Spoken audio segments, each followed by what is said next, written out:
Hi అండి. ఈరోజు కథ ఆశాపాశం పార్ట్ 2. ఇక కథలోకి వెళితే కమల భర్త కోసం వంట చేస్తుంది. పురుషోత్తం ఇంకా రాలేదు. వంట పూర్తి చేసి ఫోన్లో పిల్లలతో మాట్లాడాలని ట్రై చేస్తుంది. మొబైల్ వాడడం కొత్త కావడంతో ఎలా చెయ్యాలో అర్థం కావట్లేదు. వాళ్ళే చేస్తే బాగుండు అనుకుంది కమల. అమ్ము నిత్య ఇద్దరు దగ్గరుండి ఎలా వాడాలో చూపించినప్పుడు అర్థమైనట్లు ఉండేది. వాడడం కూడా వచ్చేది. కానీ పిల్లలు వెళ్ళిపోయాక ఏది గుర్తులేదు అని ఫీల్ అవుతూ ఉంది. ఈలోగా ఫోన్ రింగ్ అయింది. అమ్మయ్య అనుకుంటూ ఫోన్ లిఫ్ట్ చేసింది కమల. అమ్మా, ఎలా ఉన్నావు? ఏమైంది నీకు? అసలు ఫోన్ చేస్తే లిఫ్ట్ చేయకుండా కట్ చేస్తున్నావు. కొంపదీసి మళ్ళీ మర్చిపోయావా? చెప్పు, ఏమైంది అమ్మా అని ఆత్రంగా అడిగింది అమ్ము. మర్చిపోయాను అమ్ము అని చెప్పింది కమల. మళ్ళీ మర్చిపోయావా? అబ్బా, ఏంటమ్మా నువ్వు అంటుంటే నిత్య ఫోన్ తీసుకొని, నాకు తెలుసమ్మా నువ్వు ఇలాగే చేస్తావని దగ్గరుండి చూపించినప్పుడు గుడ్ స్టూడెంట్ లాగా అన్నీ అర్థమైనట్లు తల ఊపుతావు. తర్వాత చూస్తే డల్ స్టూడెంట్ లాగా అన్నీ మర్చిపోతావు అంది నిత్య. అలా కాదురా, మీరు ఉన్నప్పుడు అంతా తెలిసినట్టే ఉంటుంది. మీరు వెళ్ళిపోయాక ఇదిగో ఇలా అవుతోంది అని చెప్పింది కమల. సరే సరే అమ్మా, భోజనం చేశావా అంది అమ్ము. లేదమ్మా, నాన్న ఇంకా రాలేదు అంది కమల. ఇంకా ఎందుకు రాలేదు? ఎక్కడికి వెళ్ళాడు? అయినా రిటైర్ అయ్యాక ప్రశాంతంగా ఇంట్లో ఉండి రెస్ట్ తీసుకోవచ్చు కదా. సాయంత్రం అలా బయటకు వెళ్ళొచ్చు కదా అమ్మా అంది అమ్ము. కానీలే అమ్ము, బాగా అలవాటు పడ్డ జీవితం కదా. స్కూల్ దాకా వెళ్ళొస్తానని వెళ్ళాడు. రోజు వెళ్తున్నాడు. ఉదయాన్నే టీ తాగి స్నానం చేసి బయటికి వెళ్ళి నాకు టిఫిన్ తీసుకొని వచ్చాక ఇద్దరం తిన్నాక తను బయటికి వెళ్తాడు. భోజనం అయ్యాక కాసేపు విశ్రాంతి తీసుకొని సాయంత్రం కూడా వెళ్ళి ఫ్రెండ్స్ని కలిసి బయట నుండి చపాతీలో జొన్న రొట్టెలు తీసుకొస్తాడు. అవి తిని నిద్రపోతాము. రోజూ ఇలాగే అవుతుంది.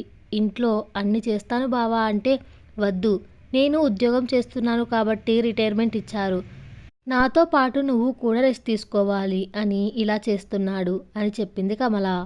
బాగుందమ్మా, బాగుంది మీ కొత్త కాపురం, ఇలాగే కలకాలం ఉండండి అంటూ అమ్ము నిత్య ఆట పట్టించారు. ఏంట్రా సారథి, ఏమంటున్నావు? ఇప్పటికిప్పుడు నీకు ఇవన్నీ కావాలి అంటే ఎలా? నాన్నకు కష్టమవుతుంది కదా అంది అమ్ము. ఏమో, నాకదంతా ఏమీ తెలియదు. నేను ఆల్రెడీ నాన్నకు చెప్పాను. తను వచ్చి కనుక్కుంటానన్నాడు అన్నాడు సారథి. ఒక 2 రోజులకు పురుషోత్తం వచ్చాడు. పిల్లలతో కూర్చొని ఆలోచిస్తూ మాట్లాడుతున్నాడు. ఏంటి నాన్న, ఇప్పుడు వీడు మళ్ళీ ఇన్స్టిట్యూట్లో జాయిన్ అవుతాడా? వీడికి అర్థమవుతుందా? కష్టం నాన్న, వీడు చాలా కష్టపడాల్సి వస్తుంది. అంతేకాదు అంతా ఇంగ్లీష్లోనే ఉంటుంది, తెలుగులో అస్సలు చెప్పరు. అయినా ఏదైనా బిజినెస్ చేసుకొని సంపాదించుకుంటే బాగుంటుంది. ఇప్పుడు ఇలా అస్సలు బాగోదు నాన్న, అర్థం చేసుకో అంది అమ్ము. ఏం కాదమ్ము, క్రియేటివ్ ఫీల్డ్లోకి ఎవరైనా రావచ్చు కదా. ఇక్కడ మిమ్మల్ని చూసి కనీసం నేర్చుకుంటాను అంటున్నాడు. వాడు నా మాట వినకపోయినా వాడి కష్టానికి నేను విలువనిస్తాను అన్నాడు పురుషోత్తం. అలా కాదు నాన్న అని అమ్ము ఏదో చెప్పబోతుంటే, నువ్వెందుకు ఫీల్ అవుతున్నావు? నేను చాలా సంతోషంగా ఉన్నాను. వాడు కాస్త అయినా మారుతున్నాడు. వాడికి నచ్చినట్టు ఉండని. నాకు లేని బాధ నీకెందుకు? కష్టమో నష్టమో నేను భరించుకుంటాను అన్నాడు పురుషోత్తం. మరుసటి రోజు సారథిని కూడా ఇన్స్టిట్యూట్లో జాయిన్ చేసి ఊరెళ్ళిపోయాడు పురుషోత్తం. అమ్ము నిత్య దగ్గర ఉండి అన్నీ నేర్పిస్తున్నారు. కానీ సారథి ఏదీ నేర్చుకోవట్లేదు. ఏంట్రా సారథి, నీకు కొంచెం కూడా సీరియస్నెస్ లేదా? ఏంటి, ఏం పట్టించుకోవు? ఎంత చేసి చూపిస్తున్నా చెయ్యవెందుకు అని అడుగుతోంది నిత్య. అలా కాదు ఇలా అని మళ్ళీ చెబుతోంది. కానీ ఏమీ పట్టనట్టు కూర్చున్నాడు సారథి. అమ్ముకి కోపం వచ్చి, నీకు అర్థమైతే అర్థమైందని చెప్పు, కాకపోతే కాలేదు అని చెప్పు, అంతేకాని ఇలా ఉండకు అంది. సారథి నవ్వుతూ, ఏదో నాకు నాన్న చెప్పిన చోట ఉండటం ఇష్టం లేక ఇలా చేశాను, అంతేకాని ఇవన్నీ నేను నేర్చుకుంటానని చెప్పలేదు కదా అన్నాడు. ఏమంటున్నావురా? నాన్న ఇక్కడ నీకోసం ఒకేసారి 1,00,000 రూపాయలు ఫీజుగా కట్టాడు. నీకు ఫీజు టెన్షన్ ఉండకూడదని, నువ్వు ప్రశాంతంగా అన్ని నేర్చుకోవాలని ఆరాటపడుతున్నాడు. నీకు అసలు ఏది లెక్కలోకి లేకపోతే ఎలా అంది అమ్ము. నేనేదో సరదాగా ఇక్కడికి వచ్చాను. మీరు ఏం చేస్తున్నారో ఎలా ఉంటుందో చూడ్డానికి వచ్చాను. నాకు ఇదంతా నేర్చుకోవాలని లేదు అన్నాడు సారథి. ఆ మాట వినగానే అమ్ము కోపంతో లాగిపెట్టి కొట్టింది. ఇంకొక మాట ఎక్కువ మాట్లాడినా అస్సలు ఊరుకోను. ఏమంటున్నావు? నాన్న కష్టపడి సంపాదించిన డబ్బులు వేస్ట్ చేయడానికి సిగ్గు అనిపించట్లేదా? ₹1 సంపాదించు నువ్వు. అప్పుడు కష్టం విలువ నీకు తెలుస్తుంది అంది అమ్ము. నిత్య అమ్ముని వెనక్కి లాగి, ఊరుకో అమ్ము, వాడిష్టం, వాళ్ళ నాన్న ఇష్టం. వాడు ఏమి చేసినా పాలు తాగే పిల్లిలాగా కళ్ళు మూసుకుంటాడు. అంతేకాని వీడిని నిలదీసి 4 తగిలించి ఉంటే ఈరోజు ఈ పరిస్థితి రాదు. నువ్వు కోప్పడి వీళ్ళిద్దరికీ గయ్యాలి దానివి కాకు అంది. ఇందులో గయ్యాలి అనుకోవడానికి ఏముంది నిత్య? ఉన్నమాటే కదా చెబుతున్నాను. అర్థం చేసుకోరు ఏంటి? వీడి బాగు గురించే కదా ఆయన తాపత్రయం. వీడు బాగుపడితే చూడడమే కదా ఆయన కోరిక. అది చెప్తే అర్థం చేసుకోడు వీడు అంది అమ్ము. పురుషోత్తం నెలకు ఒక్కసారి పిల్లల కోసం సిటీకి వచ్చి చూసుకొని వెళ్తుంటాడు. ఈసారి మళ్ళీ వచ్చాడు. అమ్ము, నిత్య, ఇద్దరు ఇలా రండి అన్నాడు పురుషోత్తం. ఇద్దరు వచ్చి తండ్రి ముందు నిలబడ్డారు. కానీ నిత్యకి కొంచెం కంగారు పుడుతోంది. అమ్ము సారథిని కొట్టింది కదా, అన్నా అని చూడకుండా కొట్టేసింది. అమ్ముకు ఇలా చేస్తే కోపడుతుంది. అంతేకాదు, ధర్మం న్యాయం అంటూ మాట్లాడుతుంది. నాన్నకి సారథి చెప్పాడేమో, చెబితే అమ్ముని నాన్న ఏమంటాడో అని మనస్సులో 1కి 10 ప్రశ్నలు వేసుకొని తనకు తానే సమాధానం చెప్పుకుంటోంది. అమ్ము అని పిలిచాడు పురుషోత్తం. ఆ పిలుపు వినగానే నిత్యలో టెన్షన్ ఎక్కువ అయింది. చెప్పు నాన్న అంది అమ్ము. అన్నయ్య ఎలా ఉన్నాడు అని అడిగాడు. అనుకున్నదంతా అయ్యింది. వీడు నాన్నకు అంతా చెప్పేశాడు అనుకుంది నిత్య మనసులో. పురుషోత్తం అమ్ము భుజం మీద చెయ్యి వేసి దగ్గరకు తీసుకొని, నీకు ఒక విషయం చెబుతాను. నేను తీసుకున్న నిర్ణయం సరైనదో కాదో చెప్పు అన్నాడు. చెప్పండి నాన్న అంది అమ్ము. పురుషోత్తం గట్టిగా నిట్టూర్చి, నేను గీతకి ఇల్లు కట్టిద్దాం అనుకుంటున్నాను అన్నాడు. అమ్ము నిత్య ఒకరి ముఖమొకరు చూసుకున్నారు. ఏం లేదురా, గీతక్క పెళ్ళి చేసుకున్నప్పటి నుండి దాని కాపురం సాఫీగా సాగట్లేదు. సంవత్సరానికి ఒకసారి ఇల్లు మారుతూ ఉంటుంది. ఏవేవో సాకులు చెబుతూ ఉంటుంది. అందుకని సొంతింట్లో ఉంటే ఏ గొడవ ఉండదు కదా అన్నాడు. ఇల్లు అంటే చాలా ఖర్చు అవుతుంది కదా నాన్న. ఎంత లేదనుకున్నా ఒక 15 లక్షల దాకా అవుతుంది కదా అంది అమ్ము. అవునరా, అయినా మనం కాక వాళ్లకు ఎవరున్నారు చెప్పు. అత్తగారింటి ఆదరణ లేదు. వాళ్ళ బంధువులలో గీత కలిసిన మాట విరుపులు చూస్తూనే ఉన్నాం కదా. మన పిల్లలని మనమే చూడాలి కదా అన్నాడు. అయినా నాన్న, ఇల్లంటే అంది నిత్య. నాకు మీ మీద భయం లేదు. ఎందుకంటే మీరు ఇద్దరు చిన్నప్పటి నుండి బాగా చదివారు. ఇప్పుడు కూడా ఇక్కడ కూడా మీ ఫ్యాకల్టీస్ మీ గురించి చాలా మంచిగా చెప్పారు. మీరు ఎలా అయినా ఇక్కడే సెటిల్ అవుతారు అనుకుంటున్నాను. మీ అక్క అలా ఉంటే బాగోదు కదా, అది కూడా బాగుండాలి కదా అన్నాడు. చాచా, అలా కాదు నాన్న. ఇప్పుడు అన్ని డబ్బులు మనకు ఎక్కడి నుంచి వస్తాయి అని అడిగింది అమ్ము. అందులోనూ నీకు ఈ వయసులో ఈ శ్రమ అవసరమా అని అంది. నాకు రిటైర్ అయ్యాక అమౌంట్ వచ్చాయి కదా. అంతేకాక మీరు పుట్టినప్పుడే మీ అందరి మీద కాస్త పాలసీలు చేశాను. అవి మీ పెళ్ళిళ్ళకు అవసరం అవుతాయి. ఇప్పుడు వచ్చే డబ్బులు అక్కకు ఉపయోగం అవుతాయి కదా అని అన్నాడు పురుషోత్తం. ఏంటి నాన్న, ఇంత విడమరిచి చెప్పడం అవసరమా? నువ్వు ఇల్లు కట్టి కూడా కట్టేశానురా అంటే మేము కాదంటామా చెప్పు. నువ్వు ఇలా చెయ్యండి, అలా చెయ్యండి అని ఆర్డర్ వేయాలి. అంతేకాదు, మా బాగోగులు మా కన్నా నీకే బాగా తెలుసు. నీ ఇష్టం నాన్న అంది అమ్ము. నిత్య వైపు చూశాడు పురుషోత్తం. నా వైపు చూస్తావేంటి నాన్న?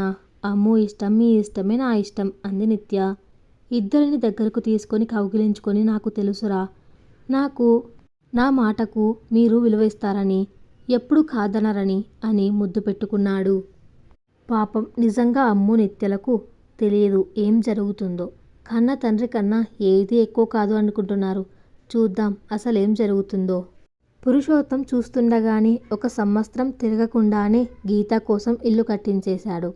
గృహప్రవేశ కార్యక్రమాలలో కాస్త హడావిడిగా పనులు చేస్తున్నాడు. 3 పిల్లలను కూడా రమ్మన్నాడు. అమ్ము, నిత్య, సారథి కూడా వచ్చేశారు. గృహప్రవేశం చేయాల్సిన రోజు కూడా వచ్చేసింది. గీత ఇల్లు పిల్లలతో బంధువులతో సరదాగా సంబరంగా ఉంది. పాలు పొంగించిన తర్వాత సత్యనారాయణ స్వామి వ్రతం చేసి దంపతులు ఇద్దరు కలిసి పురుషోత్తం కమలకు పట్టు వస్త్రాలు పెట్టారు. గీత అత్తమామలకు ఆడబిడ్డలకు కూడా పట్టుబట్టలు పెట్టింది. అందరూ గీత ఇంటిని చూసి ఆశ్చర్యపోయారు. అంత గొప్పగా కట్టించాడు, సకల సౌకర్యాలు కల్పించాడు. అది చూసిన కొందరు అమ్మలక్కలు చెవులు కొరుక్కున్నారు. అందరి పిల్లలను తీర్చిదిద్దాడు అని నలుగురు అనుకుంటుంటే పురుషోత్తం లోపల సంతోషంగా ఉన్న దానిని బయటపడకుండా గంభీరంగా ఉన్నట్టు నటిస్తున్నాడు. అందరూ వెళ్ళిపోయాక గీత వచ్చి పురుషోత్తం దగ్గర కూర్చుంది. నాన్న అని పిలిచింది. ఏరా గీత, ఇప్పుడు సంతోషమేనా అని అడిగాడు కూతురుని పురుషోత్తం. ఉంది కానీ నాన్న అంటూ నీళ్లు నములుతోంది గీత. ఇంకా ఏమైనా కావాలా చెప్పు, నీకేం కావాలో అది తీసుకొస్తాను అన్నాడు పురుషోత్తం. నేను నా మిగిలిపోయిన సబ్జెక్ట్స్ మళ్ళీ రాసి పాస్ అవుదాము అనుకుంటున్నాను అంది గీత. ఇప్పుడెందుకమ్మా, ఏ ఆడపిల్లకైనా పెళ్ళయ్యాక భర్త పిల్లలే లోకంగా బతుకుతుంది. పిల్లలు పెరిగేలోపు సొంతిల్లు కట్టుకోవాలని తాపత్రయపడుతుంది. అవన్నీ నీకు వచ్చేశాయి కదా, ఇంకెందుకమ్మా, చక్కగా కాపురం చేసుకో అన్నాడు పురుషోత్తం. ప్లీజ్ నాన్న, నాకు ఇప్పుడు చదువుకోవాలి అని అనిపిస్తుంది అంటూ బ్రతిమలాడుతోంది గీత. ప్రసాద్ వచ్చి, ఎందుకు గీత ఇప్పుడు ఇదంతా? ఒక 10 సంవత్సరాల తర్వాత కట్టుకోవాల్సిన ఇల్లు మీ నాన్నగారి ప్రేమ వల్ల ఇప్పుడే వచ్చింది. ఆయన నన్ను పిల్లలను చూసుకో, మాకది చాలు అంతే. కానీ ఇప్పుడు ఈ పిచ్చి ఆలోచనలు పక్కన పెట్టి ముందు జరగాల్సిన పనులు చూడు, పద పద అని తీసుకెళ్లాడు. గీత ప్రసాదులకు ఆశీర్వాదాలు అందించి పిల్లలను తీసుకొని పురుషోత్తం కమలతో కలిసి సొంత ఇంటికి బయలుదేరాడు. నాన్న కాఫీ తీసుకో అంది నిత్య. తీసుకొని తాగుతున్నాడు పురుషోత్తం. ఆలోచిస్తున్న తండ్రిని చూసి ఏమైంది నాన్న అని అడిగింది నిత్య. గీతక్క చదువుకుంటాను అంటోందిరా అన్నాడు పురుషోత్తం. ఆ మాటలు విన్న కమల లోపల నుండి బయటికి వచ్చి భర్త ముందు నిలబడి, చాలేండి మీ కూతురి నిర్వాకం, చదువుకోవే అన్నప్పుడు పెళ్ళి కావాలి అని గోల చేసి మరి చేసుకుంది. ఇప్పుడు చదువు కావాల్సి వస్తుందా అమ్మాయి గారికి? ఇదిగో బావా, ఇదే చెప్తున్నా, బాగా గుర్తుపెట్టుకో. వెనకాల 2 ఆడపిల్లలు ఉన్నప్పటికీ నువ్వు చేస్తున్న పనికి అడ్డు చెప్పలేదు. గీతకు చేసింది చాలు. ఇక మీదట అమ్ము నిత్యల గురించి ఆలోచించు. మీరు ఆడింది ఆట పాడింది పాటలాగా చేస్తే అస్సలు ఊరుకోను అంది కమల. పురుషోత్తం నవ్వుతూ, అబ్బో, కమల గారికి కోపం వచ్చినట్టుంది. మాకు తెలుసు మేడం, ఏం చెయ్యాలో. మీరు అంతగా అరిచి కంఠశోక తెచ్చుకోవలసిన అవసరం లేదు అని ఆట పట్టించాడు. వాళ్ళిద్దరి ప్రేమను చూసి అమ్ము నిత్య నవ్వుకున్నారు. పిల్లలని తిరిగి సిటీకి పంపించాడు పురుషోత్తం. కొన్ని నెలల తర్వాత పురుషోత్తం అమ్ము నిత్యలతో కూర్చొని టీ తాగుతున్నాడు. చెప్పు నాన్న, ఏదో మాట్లాడాలి అన్నావు, ఏం మాట్లాడాలి? అన్నయ్య గురించేనా అని అడిగింది అమ్ము. కాదురా, మీ గురించే అన్నాడు పురుషోత్తం. మా గురించా? ఏమిటి నాన్న అని అడిగింది నిత్య. మీ కోర్స్ ఇంకెన్ని రోజులు ఉంది అని అడిగాడు పురుషోత్తం. ఇంకా 1 సంవత్సరం ఉంది నాన్న అంది అమ్ము. ఏం లేదురా, అక్కకి ఇల్లు కట్టేశాను, సారథికి ఫీజు కట్టేశాను కదా, కాస్త ఇబ్బంది అవుతోంది. మీ కోర్స్ కంప్లీట్ అయితే జాబ్స్ వస్తాయి కదా అన్నాడు పురుషోత్తం. ఫీల్ అవ్వకు నాన్న, జాబ్స్ వస్తాయిలే, కొద్ది రోజులు మేము అడ్జస్ట్ అవుతాంలే అంది అమ్ము. సరే అన్నాడు పురుషోత్తం. ఏంట్రా తొందరగా రమ్మని ఫోన్ చేశావు అని అడిగింది అమ్ము సారథిని. సారథి తల దించుకొని నిలబడుకొని ఉన్నాడు. ఏమైంది అని దగ్గరికి వెళ్ళింది అమ్ము. భరించలేనంత వాసన వస్తుంది సారథి దగ్గర. ఏ రాయి పాడు అలవాటు ఎలా చేసుకున్నావు? నాన్నకి తెలిస్తే ఎంత ఫీల్ అవుతాడు? ఆయన నీ మీద బోలెడన్ని ఆశలు పెట్టుకొని బ్రతుకుతుంటే నువ్వేమో రోజు రోజుకి ఇలా దిగజారిపోతున్నావా? అసలు ఎక్కడ నేర్చుకున్నావురా ఈ అలవాట్లు? నాన్నకు లేని అలవాట్లన్నీ నీకెలా వస్తున్నాయి అని అరుస్తూ ఉంది అమ్ము. సారథి అమ్ము వైపు చూసి, అబ్బా, మీ అమ్మ కన్నా ఎక్కువ గోల చేస్తున్నావు. తాగాలనిపించింది తాగాను. అయినా ఈ రాద్ధాంతం ఏంటి? బయట ఎంతమంది తాగట్లేదు? ప్రపంచంలో నేను ఒక్కడినే తాగి చెడిపోతున్నట్టు. ఇక ఆపుతావా తల్లి అన్నాడు సారథి. ఏంట్రా ఆపేది? ప్రపంచంలో ఎవడు తాగి ఊరేగినా మీ నాన్న ఏడవడు. నిన్ను ఇలా చూశాడంటే ఆయన గుండె పగిలిపోతుంది. ఆయన ఒక్క క్షణంలో ఊపిరి ఆపేస్తాడు తెలుసా అంది అమ్ము. మంచిదే కదా అన్నాడు సారథి. ఆ మాట విన్న అమ్ము నిత్య నోరు వెళ్ళబెట్టారు. మంచిదే కదా, పోతే పోని, భూమికి భారం తగ్గుతుంది. అయినా ఆయన పోతే సునామీ రాదులే, భూకంపం అంతకంటే రాదు. అంతకు మించి భూమి అంతరించిపోదు. ఇవన్నీ జరగకపోయినా ఆయన పోతే మనకు పెన్షన్ వస్తూనే ఉంటుంది అన్నాడు సారథి. అమ్ముకి నిత్యకి కోపం కట్టలు దాటింది.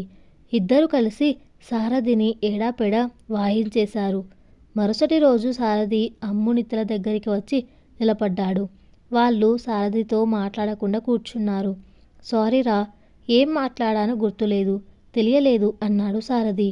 ఏం మాట్లాడుతున్నావో తెలియనంత తాగావా అంది నిత్య.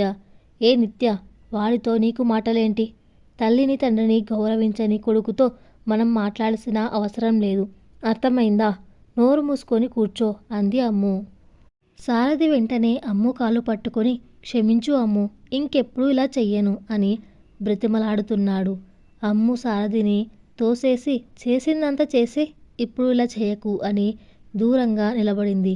నిత్య వచ్చి అమ్ముకి నచ్చజెప్పి సారథిని పంపించేసింది. అమ్ము నిత్య క్లాస్లో అసైన్మెంట్ సబ్మిట్ చేశారు.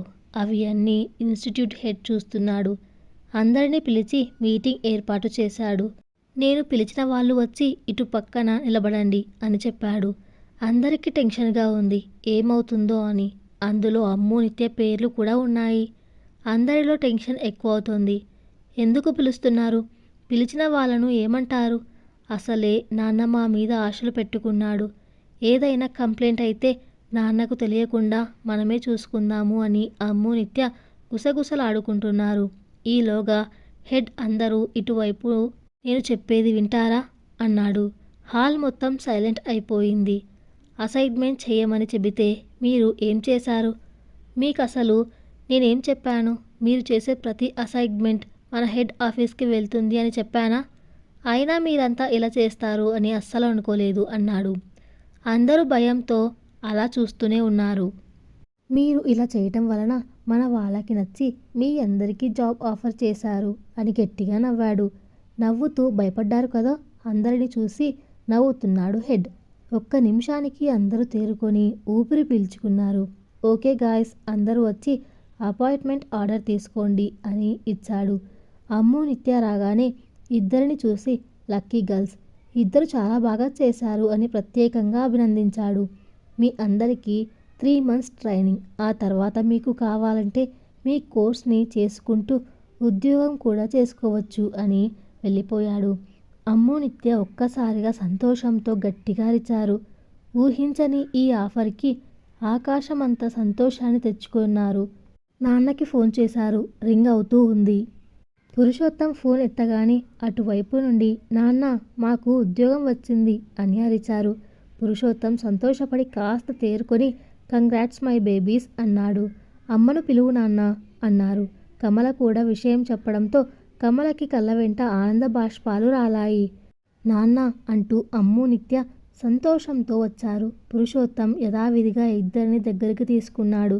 అమ్ము నిత్య తండ్రికి కబుర్లు చెబుతూ కూర్చున్నారు. కాసేపు అయ్యాక మీకు ఉద్యోగం రావడం నాకు చాలా సంతోషంగా ఉంది, కానీ మీ అన్నయ్యకు కూడా వచ్చుంటే బాగుండేది అన్నాడు పురుషోత్తం. ఫీల్ అవ్వకు నాన్న, వాడికి కూడా వస్తుందిలే అంది నిత్య. మీలాగా వాడికి ఎలా వస్తుంది? అయినా వాడు ఏదో చూద్దామని వచ్చాడు, తప్పితే వాడు ఏమీ చేయడు కదా అన్నాడు పురుషోత్తం. మీరు ఒక్క విషయం గుర్తుపెట్టుకోండి, మీకు ఉద్యోగం వచ్చిందని ఇక మీదట సంపాదిస్తామని గీతా సారథిలను తక్కువగా చూడకండి అన్నాడు పురుషోత్తం. ఏంటి నాన్న, మేమెందుకు అలా చేస్తాం? నీకు మేము నలుగురం సమానం అయినప్పుడు నాకు మీరంటే అంతే ప్రేమ. గీతక్క అంటే మాకు చాలా ఇష్టం. మీరు అలా ఆలోచించకండి అని చెప్పింది అమ్ము. అవునన్నా అంది నిత్య. అమ్ము నిత్యలకు శాలరీలు వచ్చాయి. ట్రైనింగ్ పీరియడ్ అయిపోయే వరకు వాటిని దాచిపెట్టారు. పిల్లలను చూడడానికి ఈసారి కమల కూడా వచ్చింది. అమ్మా, నాన్న అంటూ ఇద్దరిని గట్టిగా హత్తుకున్నారు. అందరూ కలిసి హాస్టల్కి వెళ్ళారు. ఈసారి రూమ్ తీసుకోండ్రా, అందరం ఒక చోట ఉండటానికి బాగుంటుంది అన్నాడు పురుషోత్తం. చూద్దాం నాన్న అన్నారు పిల్లలు. శాలరీతో తండ్రికి పాత కళ్ళజోడు తీసేసి కొత్తవి పెట్టించారు. అమ్మకి కావాల్సినవన్నీ కొనిస్తున్నారు. అందరూ కలిసి సిటీ మొత్తం తిరిగారు. కమల చాలా సంతోషంతో అమ్ము నిత్యలకు కబుర్లు చెబుతూ ఇక మీదట ఇంకా ఎలా ఉండాలో జాగ్రత్తలు చెబుతోంది. నిత్య కమల వైపు తిరిగి పదండి, మన ఇంటికి పదండి అక్కడ మీ పెళ్లి చేస్తా, ఇప్పుడు చెయ్యమ్మ పెళ్ళి అని ఆట పట్టిస్తుంది. కమల నవ్వుతూ చూస్తోంది. కమల ఆశించినట్టుగానే అమ్ము నిత్యలు జీవితంలో ఇప్పుడిప్పుడే తొలి అడుగులు వేస్తున్నారు.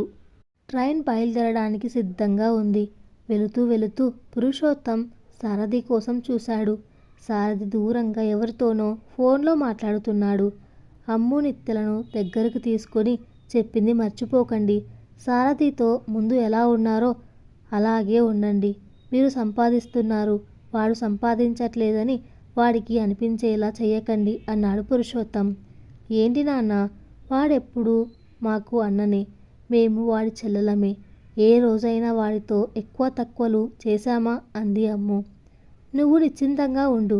వాడికి ఉద్యోగం రాకపోయినా వాడి పెళ్ళి అయ్యాక వాడి పిల్లలను మేము పెంచుకుంటాము. వాడికి ఏ కష్టం కలగనివ్వము, సరేనా అంది నిత్య. ట్రైన్ కదులుతుండగా సారథి వచ్చి టాటా చెప్పాడు. పురుషోత్తం సారథి చేయి పట్టుకుని జాగ్రత్త సారథి అని చెప్పాడు. చూస్తుండగానే ట్రైన్ ముందుకు సాగిపోయింది. ట్రైన్ వైపు చూస్తూ బాధతో నడుస్తూ బయటికి వెళ్తున్నారు అమ్ము నిత్య సారథి. అమ్ము నిత్యలు చాలా సంతోషంగా రోజులు గడుపుతున్నారు. అన్నీ మనం అనుకున్నట్టే జరిగితే అది జీవితం ఎందుకు అవుతుంది? తానొకటి తెలిస్తే దైవం మరొకటి తెలుస్తుంది. అదే జీవితం. నచ్చినా నచ్చకపోయినా దానికి ప్రతి ఒక్కరూ దాసోహం అనాల్సిందే. అదే జీవితం. తండ్రి కోరిక మేరకు ఒక సింగిల్ బెడ్రూమ్లోకి షిఫ్ట్ అయ్యారు అమ్ము నిత్య. కావాల్సినవన్నీ కొని ఇద్దరే కలిసి ఒక ఇంట్లో ఉండడం. చాలా రోజులకు ఇద్దరే వంట చేసుకుంటూ ఆఫీస్కి వెళ్ళి వస్తూ ఉంటే అదొక అద్భుతంలాగా ఫీల్ అయ్యారు. అమ్మ తిట్టడం వినిపించట్లేదు. నాన్న వస్తున్నాడని కంగారుగా బుక్స్ ముందేసుకోవడం లేదు. అంతా కొత్తగా ఉంది ఇద్దరికీ. ఆ రోజు ఆదివారం. మధ్యాహ్నం 3 గంటలు అవుతుంది. అమ్ము నిత్య నిద్రపోతున్నారు. ఇంతలో కాలింగ్ బెల్ మోగింది. 2-3 సార్లు వరుసగా మోగుతోంది. నిత్యకి మెలకువ వచ్చి వెళ్ళి డోర్ తీసి చూసి ఎదురుగా ఉన్న సారథిని చూసి కొయ్యబారిపోయింది. ఏం మాట్లాడకుండా అలా నిలబడిపోయింది. సారథి లోపలికి వచ్చాడు. అమ్ముని పిలిచాడు. అమ్ము ఇంకా నిద్రపోతుంది. లోపలికి వెళ్ళి నిద్రలేపాడు. ఏంట్రా, బాగా నిద్రపోతుంటే లేపుతున్నావు? చిన్నప్పుడంతా చదువు పేరుతో అమ్మా నాన్న నిద్రపోనివ్వలేదు.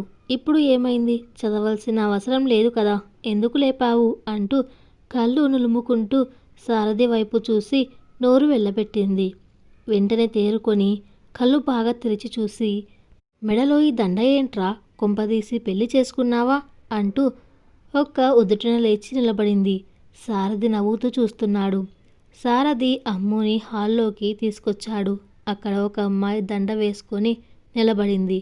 ఇద్దరిని చూసి, ఈరోజు ఏప్రిల్ 1 కాదు కదా, ఇదంతా మమ్మల్ని ఆట పట్టించడానికి కాదు కదా అని అడిగింది. సారథి నవ్వుతూ, నేను చెప్పాను కదా మీరు గొర్రెలు అని. మీరు చూస్తోంది నిజం. నేను కావేరి పెళ్లి చేసుకున్నాం. ఈరోజు పొద్దున గుడిలో చేసుకున్నాం. మీకు చెబుదాము అనుకున్నాను, కానీ మీరు వెళ్ళి మీ గొర్రెల కాపురకి చెబుతారు కదా, అందుకే చెప్పలేదు. నేను లవ్ మ్యారేజ్ అంటే ఆ మహానుభావుడికి పంతానికి పోతాడు. కులము ఆచారము డాష్ డాష్ అంటూ క్లాస్ పీకుతాడు. అంతకు మించి నన్ను కావేరిని తప్పకుండా విడదీస్తాడు. అందుకే చెప్పలేదు అన్నాడు. అమ్ము, ఈ విషయం నాన్నకు ఎలా చెప్పాలి? అసలు ఈ అమ్మాయికి నీకు ఎప్పటి నుండి పరిచయం? మీరు పెద్దలకు చెప్పకుండా ఇంత పెద్ద నిర్ణయం ఎలా తీసుకున్నావు? ఇప్పుడు నాన్న ఒప్పుకోకపోతే ఎలా అంది. పిచ్చిదానా, అయిపోయిన పెళ్ళికి వాళ్ళ ఇష్టాయిష్టాలతో పని ఏముంది? జరిగిన పెళ్ళిని చూసి మూసుకొని ఒప్పుకోవాల్సిందే, అంతే. కాదు కూడదు అంటే పోయేది ఆయన పరువే అన్నాడు. అయినా నేను నీకు మీ వదినని చూపించడానికి తీసుకొచ్చాను అంతే అన్నాడు సారథి. ఇక మా పరిచయం అంటావా? తను నాకు చాలా కాలంగా పరిచయం ఉంది. తను చెప్పింది కాబట్టే ఇక్కడికి వచ్చాను. మేము ఫోన్లో రోజు కాదు గంట గంటకి మాట్లాడుకుంటూ ఉంటాం అన్నాడు. అప్పుడు అర్థమైంది అమ్ముకి. సారథి రోజు ఫోన్లో మాట్లాడడం గుర్తు వచ్చింది. వీడు మాట్లాడుతుంటే బిజినెస్ గురించి అనుకున్నా. సారు ఈ రాచకార్యం వెలగబెట్టాడా అనుకుంది. వెంటనే తండ్రికి ఫోన్ చేసింది. నాన్న, అర్జెంటుగా వచ్చేయండి, మీతో మాట్లాడాలి. అమ్మను కూడా తీసుకొని రా అని చెప్పింది. ఎందుకురా అన్నాడు పురుషోత్తం. ఎందుకు ఏమి అని అడగకుండా వచ్చేయండి. తెల్లవారేసరికి మీరు ఇక్కడ ఉండాలి అని ఫోన్ పెట్టేసింది అమ్ము. ఏవండోయ్ కమల గారు, ఏం చేస్తున్నారు? మీ కూతుర్లు రమ్మంటున్నారు, వెళ్దామా అన్నాడు పురుషోత్తం. కమల ఎందుకు అని అడిగింది. నాకు మాత్రం ఏం తెలుసు, ఉన్న పలంగా వచ్చేయమన్నారు అన్నాడు పురుషోత్తం. అయితే మీరు బయటికి వెళ్ళి ఏమైనా తీసుకురండి, తీసుకెళ్దాం అంది. పురుషోత్తం నవ్వుతూ, పిచ్చి కమల, అక్కడ ఉండవా చెప్పు, ఇక్కడి నుండి మూతదండగా ఎందుకు అన్నాడు. వాళ్లకు అక్కడ ఎన్ని ఉన్నా మనం తీసుకెళ్తే సంతోషిస్తారుగా, కాదనకుండా వెళ్ళి తీసుకురండి అని చెప్పింది కమల. తప్పుతుందా అనుకుంటూ పురుషోత్తం బయటికి వెళ్ళాడు. నైట్ బస్ ఎక్కి కూర్చున్నారు. కాసేపటికి పురుషోత్తం కమల నిద్రలోకి జారుకున్నారు.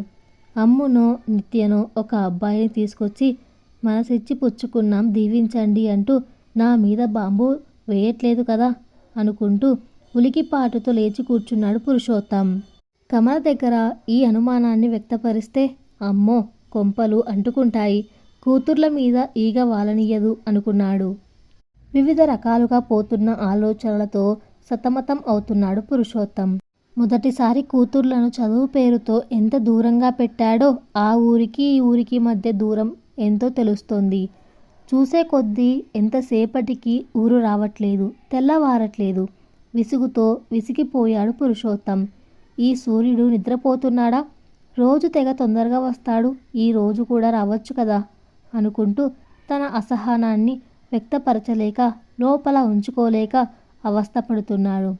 బస్సు దిగగానే వేగంగా వెళ్ళి ఆటో మాట్లాడేసి బ్యాగ్లను లోపలికి వేసి కమలను కూడా లాగి కూర్చోబెట్టాడు. అబ్బా ఏంటండి మీ యాత్రం, కాస్త నెమ్మదిగా ఉండండి, అంత హైరాణ పడిపోతున్నారు, ఏమైంది అంది కమల. పురుషోత్తం కమల వైపు చూసి ఒక నవ్వు నవ్వి వదిలేశాడు. ఆటో పరుగు పెడుతూ ఉంది. పురుషోత్తం ఆలోచనలతో ఆటో వేగం కూడా తక్కువే అయింది. ఏంట్రా అమ్ము, ఎందుకు రమ్మన్నావు అని అడిగాడు పురుషోత్తం. ఇప్పుడే వచ్చారు కదా, వెళ్ళి ఫ్రెష్ అవ్వండి, సారథి కూడా వస్తాడు, నేను టిఫిన్ చేస్తాను అని అమ్ము లోపలికి వెళ్ళింది. పురుషోత్తం అనుమానంతో రూమ్స్ అన్నీ తిరిగాడు, ఎవరైనా ఇంట్లో ఉన్నారేమో అని. బాల్కనీలో కూడా చూసి కాస్త గాలి పీల్చుకొని వెళ్ళి బాత్రూంలోకి దూరాడు. అమ్ము కమలను కిచెన్లోకి లాక్కెళ్ళింది. కమల ఏమైంది అమ్ము, నిత్యను కూడా దగ్గరికి తీసుకుంది. ఏరా నిత్య, జ్వరం వస్తుందా, అందుకే రమ్మన్నావా అమ్ము అంది కమల.